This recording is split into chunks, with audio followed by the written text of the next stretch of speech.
Assalamualaikum warahmatullahi wabarakatuh. Perkenalkan, nama saya Februan Resta dari Prodi Ilmu Komunikasi. Nomor induk mahasiswa yaitu 2010 90 10 26. Alhamdulillah, alhamdulillahirabbil alamin. Wassalatu wassalamu ala asrofil anbiya'i wal mursalin wa ala alihi wa sahbihi rasulillahi ajma'in. Baiklah, pertama dan utama sekali, marilah kita ucapkan puji beserta syukur atas limpahan rahmat Tuhan yang mana beliau kita dapat melaksanakan aktivitas sehari-hari. Sholawat beriringan kesalam, tak lupa pula kita berikan kepada sosok Nabi Allah yang tak pernah meminta gaji, yang tak pernah mengenal korupsi, apalagi mengenal wanita-wanita seksi. Tak lain dan tak bukan, yakni Nabi Yuna Muhammad Sallallahu Alaihi Wasallam. Baiklah, sebelum masuk judul ceramah pada kali ini, saya mengingatkan kepada kita semua untuk selalu bersyukur. Sebagaimana dalam Al-Quran surah Ibrahim ayat 7 yang berbunyi, wa istasna rabbukum lain syakartum la azidannakum wa lain kafartum inna azabil syadid. Yang artinya, barang siapa yang mensyukuri nikmatku, kata Allah, niscaya akan kutambah. Dan barang siapa yang kufur atas nikmatku, kata Allah, ingat, azabku sangatlah pedih. Quran surah Ibrahim ayat 7. Baiklah, masuk pada judul materi kita, yakni pengertian iman. Pengertian iman secara bahasa, pemaknaan sederhana adalah yakin atau percaya. Diriwayatkan dalam hadis dari sahabat Umar bin Khattab radhiyallahu an, ia bercerita, ketika sedang duduk bersama Rasulullah Shallallahu Alaihi Wasallam, tiba-tiba ada seorang lelaki menghampirinya. Laki-laki yang tak diketahui dari mana asalnya tersebut sebenarnya adalah malaikat Jibril yang menyamar sebagai manusia. Setibanya di tengah-tengah Rasulullah dan para sahabat yang sedang berbincang, lelaki tersebut mendekatkan atau menempelkan lututnya dengan lutut Rasulullah SAW, lalu bertanya. Pertanyaan pertama adalah tentang apa itu Islam. Rasulullah menjawab dengan lafaz yang bermakna Islam adalah ketika seseorang yang bersyahadat, sholat, zakat, puasa, dan haji. Mendengar jawaban Rasulullah, lelaki tersebut membenarkan, tanda bahwa setuju. Lalu ia kembali bertanya tentang iman. Rasulullah menjawab bahwa iman adalah ketika seseorang percaya atau beriman kepada Allah, malaikat Allah, kitab Allah, Rasul Allah, hari akhir, serta yang terakhir, percaya akan takdir yang telah ditetapkan kepadanya entah baik maupun buruk. Lalu lelaki tersebut kembali membenarkan. Kemudian lelaki tersebut kembali bertanya kepada Rasulullah Shallallahu Alaihi Wasallam tentang yang dimaksud dengan ihsan. Rasulullah Shallallahu Alaihi Wasallam menjawab dengan tegasnya, ihsan ialah ketika kau beribadah kepada Allah seolah kau melihatnya. Jika kau tak melihat, maka dia melihatmu. Iman kepada Allah dimaknai dengan percaya bahwa Allah Subhanahu wa Ta'ala yang berhak disembah dan pemilik dari alam semesta ini, dan semua yang terjadi di dunia ini adalah kehendak darinya. Dalam hadis lain, dalam sebuah hadisnya Rasulullah SAW bersabda, iman itu terdiri dari 69 cabang.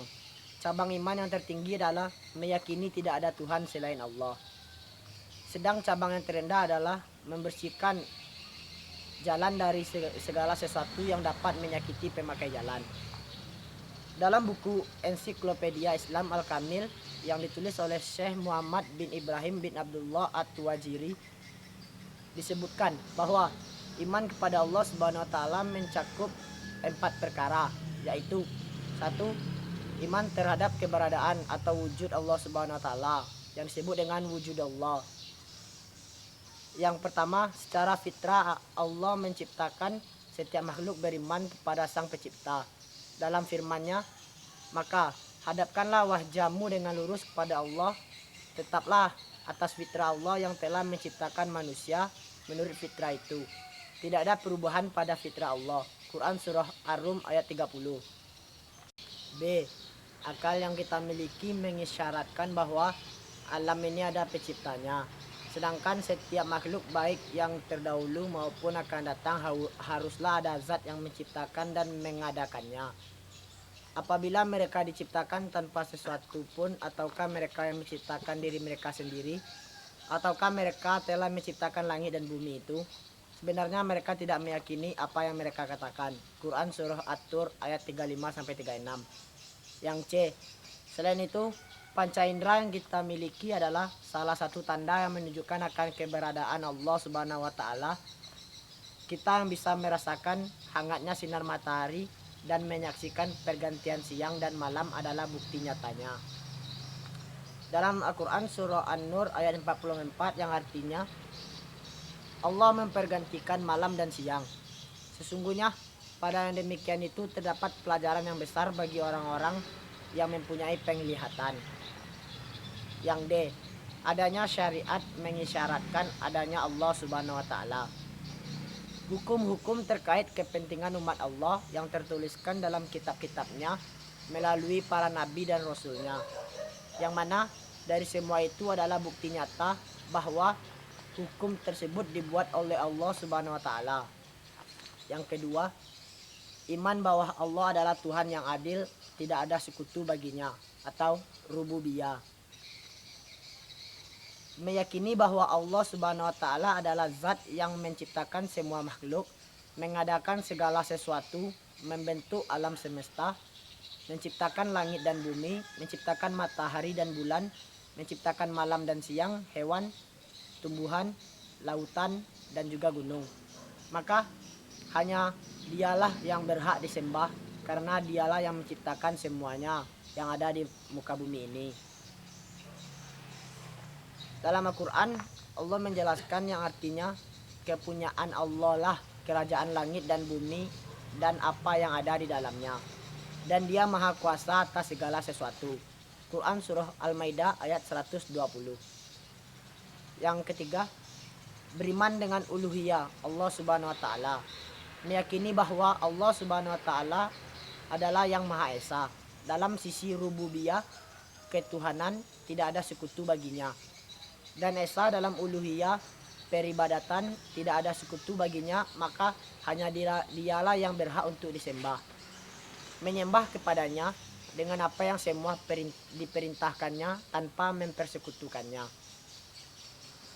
Yang memiliki sifat-sifat yang demikian itu ialah Allah Tuhan kamu. Tidak ada Tuhan selain Dia, pencipta segala sesuatu, maka sembahlah Dia. Dan Dia adalah pemelihara segala sesuatu. Quran surah Al-An'am ayat 120. 4. Beriman dengan asma, nama-nama dan sifat-sifat Allah Subhanahu wa taala. Asma al-husna yang kita ketahui adalah nama-nama yang menggambarkan akan sifat-sifat dari Allah Subhanahu wa taala yang terdiri dari 99 nama. Di antaranya Ar-Rahman, Al-Malik, As-Salam, Al-Quddus, dan lain-lainnya. Dari semua nama dan juga sifat tersebut, kita harus meyakininya dengan memahaminya, menghafal, mengakui, dan menyembah Allah Subhanahu wa taala dengannya.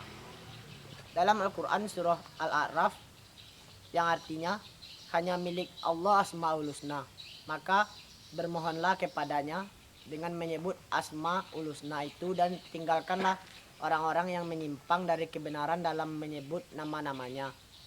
Nanti mereka akan mendapat balasan terhadap apa yang telah mereka kerjakan. Menurut Dr. Masfud Zuhdi dalam karangannya yang berjudul Studi Islam, ia mengemukakan beberapa pengaruh iman kepada Allah terhadap kehidupan seseorang, yaitu yang pertama, iman kepada Allah mendorong seseorang untuk bertakwa kepadanya dengan jalan melaksanakan segala perintah dan menjauhi segala larangannya. Yang kedua, iman kepada Allah akan menimbulkan kekuatan batin, ketabahan, keberanian, dan harga diri pada seseorang. Sebab ia yakin bahwa Allah sajalah yang maha kuasa, yang menentukan segala-galanya di alam semesta ini. Yang ketiga, iman kepada Allah akan mendatangkan rasa tentram, aman, dan damai dalam hati seseorang. Karena ia telah menyerahkan diri sepenuhnya kepada Allah Subhanahu wa taala untuk melindungi keamanannya dan mencukupi segala kebutuhannya. Salah satu pengaruh iman adalah menjauhkan seseorang dari perbuatan maksiat, karena ketika di dalam hatinya memiliki benteng dan pondasi yang kuat atau iman, maka tidak ada satupun yang dapat menyingkirkannya, baik itu dari godaan setan maupun pengaruh hawa nafsu. Nabi Shallallahu Alaihi Wasallam bersabda, tidak berzina orang beriman itu, tidak mencuri orang beriman itu, dan tidak minum minuman keras bagi orang-orang yang minum sedang dalam keadaan beriman. Hadis riwayat Bukhari dan Muslim. Baiklah, hanya itu yang dapat saya sampaikan. Apabila ada salah, mohon dimaafkan. Wabillahi taufiq wal hidayah. Assalamualaikum warahmatullahi wabarakatuh.